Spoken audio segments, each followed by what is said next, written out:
Je vous propose un nouveau tutoriel sur EBP Pay 2015 sur la mise en place d'un salaire pour les cadres. Alors, au niveau des cadres, ce tutoriel va s'adresser aussi bien pour les cadres avec un salaire en dessous du plafond sécurité sociale que pour un cadre supérieur avec un salaire effectivement, et on verra des exemples, au-dessus du plafond sécurité sociale. Donc nous allons voir vraiment toutes les informations qu'il faut indiquer au niveau de la fiche salarié, voir les profils qu'il faut appliquer effectivement aux salariés pour que en fait on réalise vraiment un bulletin pour les cadres afin de voir vraiment toutes les cotisations vraiment je dirais particulières lorsque en fait on a le statut cadre.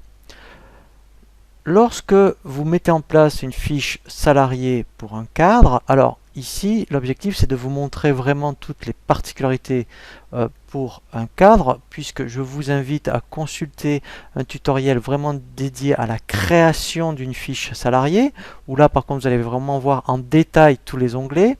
Là en fait l'objectif c'est de vous montrer qu'est-ce qui est différent par rapport à une fiche salariée classique lorsque vous voulez mettre en place une fiche salariée cadre. Ici directement, vous pouvez déjà appliquer le profil proposé par EBP.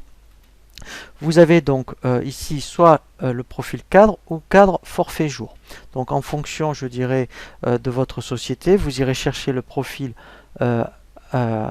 adapté. Alors après, effectivement, alors là après, je vous invite vraiment à consulter un tutoriel sur les profils. Vous pouvez très bien ensuite dupliquer ce profil cadre pour ensuite le personnaliser, notamment si vous avez des prévoyances particulières, des mutuelles particulières ou des rubriques de primes particulières pour les cadres, pour qu'en fait vous puissiez après effectivement utiliser un profil qui vous soit vraiment spécifique. Mais la base en tout cas, ça sera vraiment le profil de BP que vous dupliquez et qu'ensuite vous personnalisez. Donc ici, par rapport, lorsqu'on est dans l'onglet identité, il faut indiquer donc le profil cadre. Alors après effectivement c'est comme sur le tutoriel sur la fiche salariée, là c'est vraiment de l'administratif au niveau après de l'onglet identité. Donc après ce qui est vraiment spécifique effectivement c'est dans l'onglet contrat, où là donc en fait ce qui est vraiment différent lorsqu'on est cadre, il va falloir indiquer, vous voyez, au statut catégoriel IRC pour institut de retraite complémentaire ici, vous voyez cadre, alors qu'on soit cadre supérieur ou dirigeant, vous voyez c'est le même, donc ça sera le 01. Ensuite, il faut bien cliquer sur les trois petits points pour ici indiquer, vous voyez, statut catégoriel pour la convention collective. Alors là, c'est pareil, vous n'en avez pas, je dirais, plusieurs au niveau des cadres. Vous voyez, vous avez uniquement cadre dirigeant. C'est le même, qu'on soit cadre dirigeant ou gérant. Ensuite, après, effectivement, donc là, au niveau emploi, par rapport à ce qui est différent par rapport à un code, voilà, donc ça c'est ce qu'il va falloir indiquer. Donc là vous voyez, après je reclique ici pour de nouveau réduire le pavé.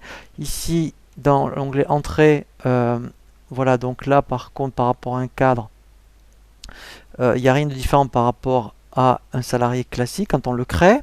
Ensuite au niveau donc là de la partie paye, donc là bien sûr vous allez indiquer son salaire mensuel, alors soit le nombre d'heures mensuelles, soit ici si vous faites tout ce qui est forfait jour.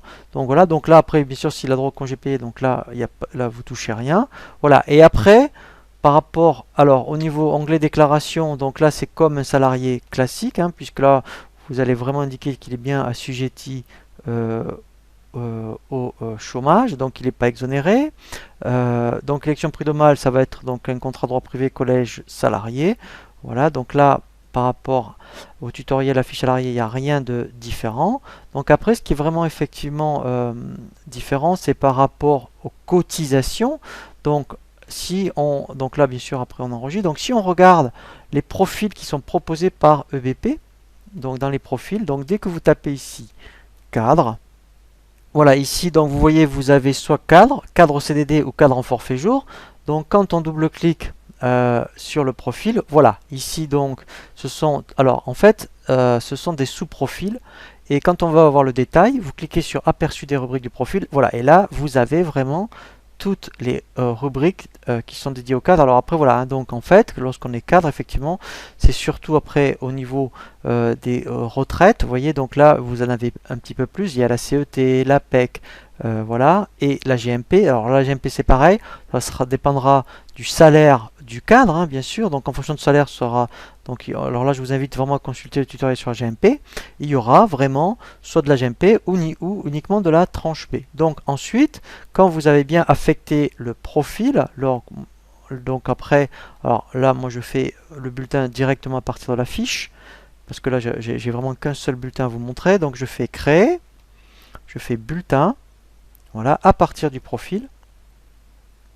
Je veux voir le bulletin, je vais dans ici l'onglet bulletin, je double-clique sur bulletin, voilà, et là, il va me l'ouvrir. Voilà. Donc là, en fait, voilà, hein, donc là, il me fait vraiment le calcul. Et après, voilà, là au moins, vous voyez, je vois bien vraiment les cotisations qui sont spécifiques au cadre, notamment tout ce qui est ce qu'on appelle l'AGIRC, puisqu'en France, il y a deux régimes hein, pour la retraite. L'ARCO, c'est les non-cadres. Et donc, la tranche A est appelée par les non-cadres, mais la tranche B, c'est de l'AGIRC. Donc après, là, on voit bien les cotisations APEC, la CET. Voilà, et là, je n'ai pas de JMP, puisque son salaire est au-dessus de ce qu'on appelle le salaire charnière. Sinon, après, effectivement, au niveau des cotisations retraite, ici, pour la tranche B, j'aurai de la GMP. Voilà, donc là, en fait, on a bien fait le tour par rapport au salaire d'un cadre. Je vous propose maintenant comment faire la paye des formateurs.